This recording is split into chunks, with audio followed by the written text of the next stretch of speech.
नमस्कार, मैं हूं राज हेम्ब्रम और सामाजिक आईना में आपका स्वागत है। सदन में फैला धुआं अब छंट चुका। 4 लोग पकड़े गए जो मुसलमान नहीं, खालिस्तानी नहीं, कश्मीरी या मणिपुरी भी नहीं है, हिंदू हैं और उन प्रदेशों से हैं जहां कोई असंतोष नहीं बल्कि लोकप्रिय सरकारें हैं। हे प्रभु, हे हरि राम कृष्ण जगन्नाथ प्रेमानंद, ये क्या हुआ? गलाव के पानी आ गया, गामछा भी खुल गया मेरा, लगती ये देखिए। तो फिर जैसे कि एक लोकप्रिय वीडियो कहता है, हे प्रभु हरि नाम श्री कृष्ण जगन्नाथम प्रेमानंदी, ये क्या हुआ? बुरा हुआ जो नहीं होना चाहिए। अब तो लोकतंत्र है, संविधान है, स्वराज है और लोकप्रिय सरकारें भी है। हर जाति धर्म समाज के नेताओं का मंत्रित्व भी है। रोज चुनाव होते हैं और आप अपना मत मशीन में डालिए और उस नेता को जिताइए जिन्हें आप चाहते हैं। ये संसद में छलांग लगाकर धुएं धमाके से बहरे कानों में बात डालने का दौर नहीं है।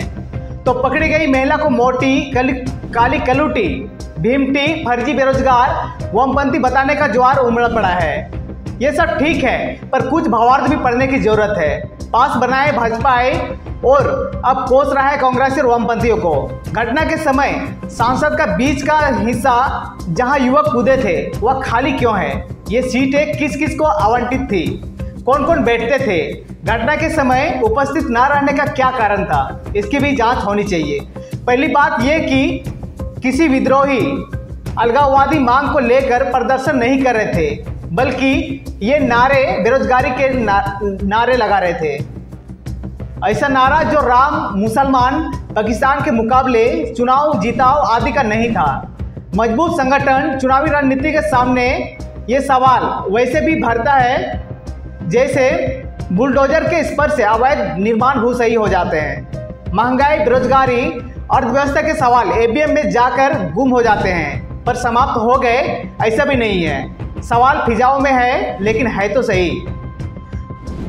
चुनाव से व्यक्त नहीं हुआ तो अभिव्यक्ति का दूसरा मार्ग सड़कों पर प्रदर्शन होते थे। कहीं 1,50,000 लोग बैठ जाएं तो कोई मंत्री आता, नेगोशिएशन होते और पॉलिसी में बदलाव होता था। जंतर मंतर जाओ तो कुछ लोग बैठे होते थे। अकेले बैठे आदमी तक के लिए भी मीडिया आता और सवाल पूछता और टीवी अखबार में दिखते और सुनवाई होती थी। अब ये मार्ग भी बंद हैं। आपके जिगर और जेब में ताकत हो तो किसानों की तरह साल भर हजारों का हुजूम दिल्ली में बिठाकर तमाशा करे, शायद कुछ परिणाम आ भी जाए। मगर 2-4 दिन या हफ्ते महीने में फूस हो जाए तो गवर्नमेंट को घंटा फर्क नहीं पड़ता, बल्कि वो आपके थक कर हटने तक हठीली रहती है। अब तो लाखों की रैली भी न्यूज में फ्लैश नहीं होती। लोग हैशटैग चलाते हैं और 1,00,000-2 लाख ट्विटर पर आरोप लगाते रहते हैं, पर कोई नहीं सुनता। दूसरी तरफ से उन्हें गद्दार बताते करोड़ों ट्वीट आ जाते हैं। लोकतंत्र तब होता है जब जनता उसे हर दिन महसूस करती है। 2 चुनावों के बीच के 5 साल सरकार में आपकी सुनवाई होने का एहसास होता है। मतलब 5 साल तानाशाही का लाइसेंस देने का नाम तो चुनावी अब नहीं है।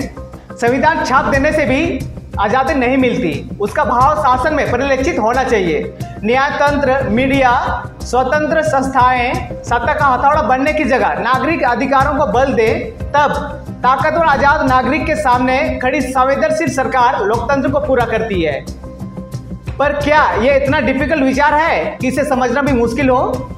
माना सरकार लोकप्रिय है, दुनिया में डंका बज रहा, खूब सड़कें बनवा रही है, खातों में पैसा दे रही है, जीडीपी और शेयर मार्केट ग्रोथ से बजा रही है, पर ये तो स्वनिर्धारित एजेंडा है। उनके अपने ऐच्छिक इंडिकेटर हैं। समस्याएं इसके इतर भी होती है, जिन्हें खारिज करने का लाइसेंस चुनावी नहीं देते। इन मुद्दों पर संवेदनहीनता सरकार और व्यवस्था में अनावस्था पैदा करती है।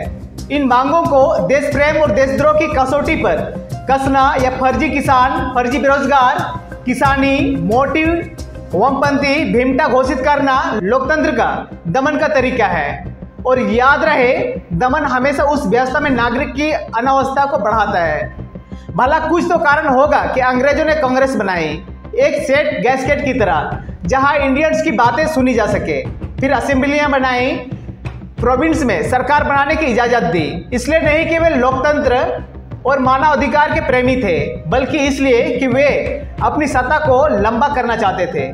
जिसे अपनी सत्ता लंबी करनी है वह डिस्कशन के चैनल खोलता है, बात सुनता है और अंग्रेजों ने यही किया था। कल संसद में उड़ा रंगीन धुआं और उस अनावस्था की बेनूर अभिव्यक्ति है। कहीं कुछ छूट गया है, कुछ खदबदा रहा है। प्रेशर कुकर के किसी कोने से निकली यह भाप अंदर का तापमान बताती है, जो सतह के कंगुरों पर है और उन्हें इसके भावार्थ समझने होंगे। दिलों का धुआं संसद में पहुंचा है, जो नहीं होना चाहिए वो हुआ। ये एक उदास दिन है। पार्लियामेंट की सिक्योरिटी ब्रीच तकनीकी और लीगल मसला है, उसे बेमुरवत नजरिए से ही निपटा जाना चाहिए। पर इस उदास और हताश अभिव्यक्ति की गूंज सतह के गलियारों में भी तैरनी चाहिए। शायद भगत सिंह को भी उस समय ब्रिटिश सरकार और उसके भारतीय समर्थक ऐसे ही बोलते होंगे। हर युग में अपनी बात रखने वाले मिल जाएंगे। हो सकता है उनका बात रखने का तरीका कई लोगों को गलत लगता हो, लेकिन बेरोजगारी है और इससे अगर आप इनकार कर रहे हो तो आप एक विस्फोटक स्थिति में हैं। इन नौकरी मांगने वाले युवाओं को फांसी दो। संसद तक नौकरी के लिए पहुंच जाने वाले युवाओं पर यूएपीए या आतंकवाद या उससे भी ऊपर की कोई धारा लगाओ, फर्स्ट ट्रैक कोर्ट लगाओ और फांसी दो, ताकि देश के युवा को यह पता हो सके कि नौकरी मांगने का अंजाम क्या होता है। लेकिन गृह मंत्री इस्तीफा नहीं देंगे और उस सांसद पर भी कोई कार्रवाई नहीं होगी जिसने युवाओं को अंदर आने की इजाजत दी थी, अपनी पास दी थी। भारतीय इतिहास में ऐसा निकम्मी सरकार और कायर गृह मंत्री आज तक नहीं हुआ जो देश में गृह युद्ध हो या सीमा पर चीनी घुसपैठ हर मामले में विफल साबित हुए हैं। इसमें कांग्रेसी और ओमपंथी ढूंढ लिए। अगर इनको परमिशन किसी विपक्ष के सांसद ने दी होती तो यह घनचक्कर कोहरा मचा देता, पर क्या करें, इसके बड़ बोले ने ही परमिशन दी है तो कुछ कर नहीं पा रहा है। लेकिन अभी वो सांसद में कर क्या रहे हैं, तो सुरक्षा पर सवाल उठाने वाले सांसद को ही सस्पेंड कर दिए गए ताकि कोई सुरक्षा को लेकर सवाल नहीं कर पाए और उसे जवाब भी ना देना पड़े। अगर देश के सबसे सुरक्षित भवन में यानी पार्लियामेंट की सिक्योरिटी ब्रीच ही फेल हो तो फिर बाकी का तो कहने की जरूरत भी नहीं है।